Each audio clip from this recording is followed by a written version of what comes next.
Good evening, everyone. Welcome back to the Enterprise AI Show. This is your host, Aaron, and we are continuing the Models and Markets series, but we're bringing back Brandon for a few episodes. Today, Brandon and I tackle the provocative critiques of AI by Ed Zitron, a vocal opponent in the tech industry. We delve into the bear case against AI, exploring both the merits and flaws of Zitron's views, and all of that is coming up right after this quick break. Today's show is sponsored by Nasuni. There's a growing gap in AI right now between what's possible in theory and what successfully works at scale inside an enterprise. The difference comes down to unstructured file data. Many AI initiatives struggle because the file data they depend on is scattered, unstructured, and disconnected from where and how work actually happens. Nasuni changes that. It brings your unstructured file data into a single, secure foundation so AI, both generative and agentic, can access it with the context, governance, and performance it needs in production. Bring AI to where your unstructured data lives. See what it takes to activate your data for AI and request a demo at nasuni.com/AI.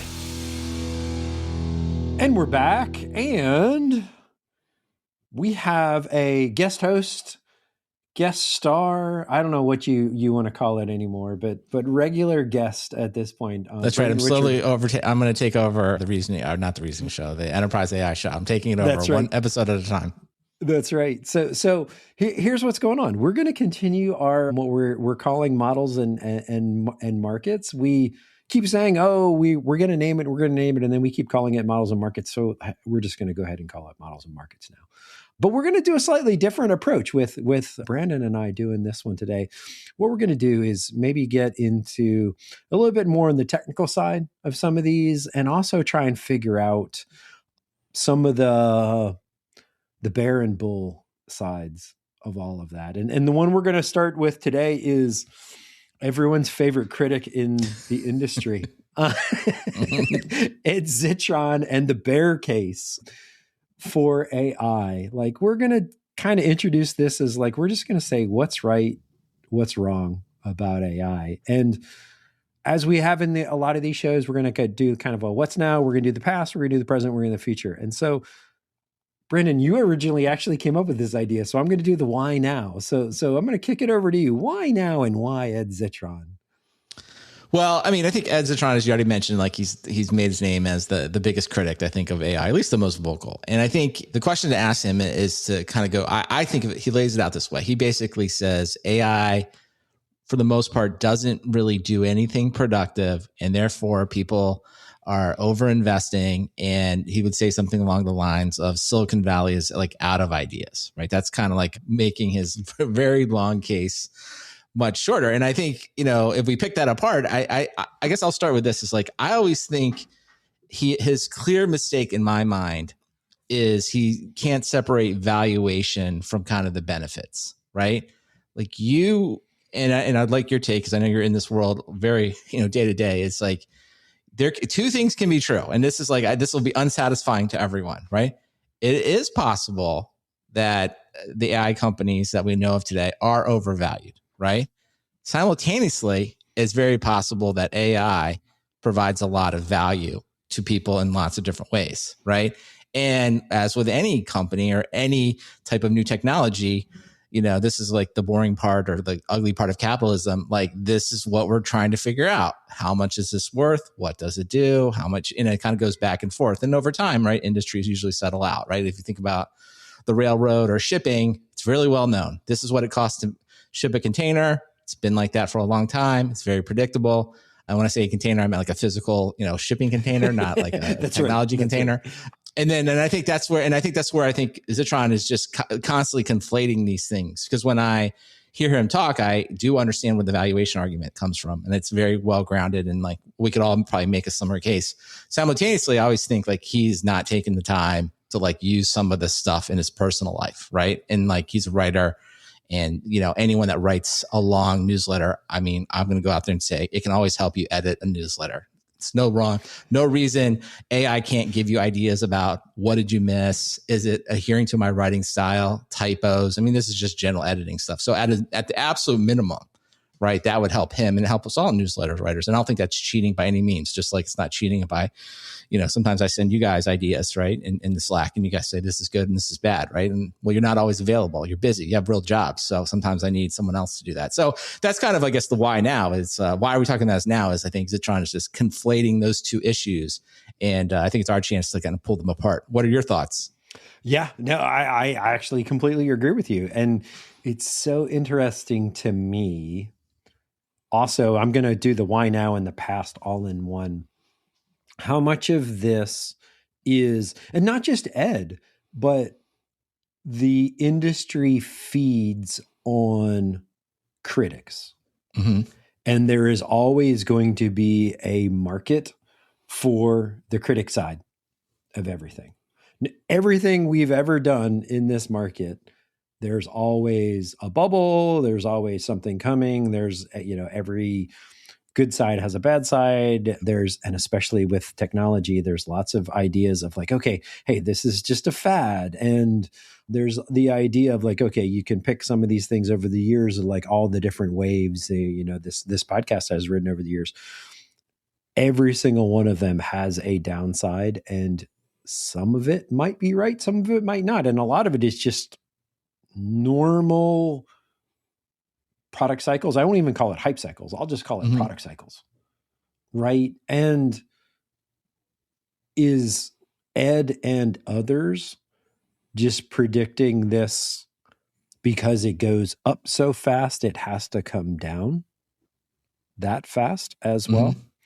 And so I guess like that's where I'm like, okay, if I take the past and I kind of apply it to where we are right now, and this is where I'd love to get your take on the present, because I haven't studied it as much as you have. Like, he has very specific claims. And to your point of like valuations and very specific things, like tell me about what the present looks like to you with something like well, I think his big thing is, something along the lines of, OpenAI and Anthropic, right? They're ways overspending on inference, right? It's not profitable, right? Which I think is reasonable fact. Like, I would say, and this is kind of the classic, all startups have to invest before they can make money. And I think his point is like, well, it'll never make money. And what we're going to end up with is all these companies doing these weird financial transactions and borrowing money they don't have to build things that will eventually be worthless. And there'll be some type of financial, pullback, chaos, whatever you want to call it. The bubble will burst, right? And I think, so again, this is back to my kind of, I was saying before, well, let's just pull those apart. It's just like, just last week, Amazon's recent earnings, I think Andy Jassy kind of laid out the case for like what they're doing. And I thought it's pretty simple when you hear him say, it's like, well, we're borrowing, we're going to spend $220 billion next year. Okay. Well, we got to build out these data centers that take about 2 years, right? They're really expensive. But when you have a data center, it's going to be making money for like 30 years. Okay.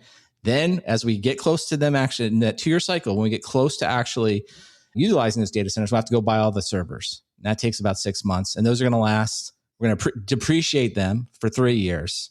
They're going to run for 5 or 6. So in year 4, so after you do all this, it's just classic investing. It's like, we get the data center for 3 years, and then we're going to refresh that equipment as necessary. But we're always going to get 2 or 3 years of like essentially pure margin from those things. And so this would be what Zitron's like saying, like, well, no one's, Anthropic and OpenAI and others, they're not going to be here. They're not going to use it. And okay, let's just grant him. Let's say he's right. But at this point, the utilization of these, GPUs is going to be used by someone. It could be a new model, could be an open model. There's plenty of models about, right? And that could absolutely happen. It could be the case that Anthropic and OpenAI lead the way forever, and it's always their frontier models, and they're the ones that are always the biggest customers. It's possible one of these Chinese models becomes, or an open source, something along those lines. So I think he's just always like this idea that like it won't be utilized. Now I think his case, his real bear case is just like, no, there is no one using these models. They just like, that's all just fake, right? Like no one's doing anything with it. And I just like, to me, it's like,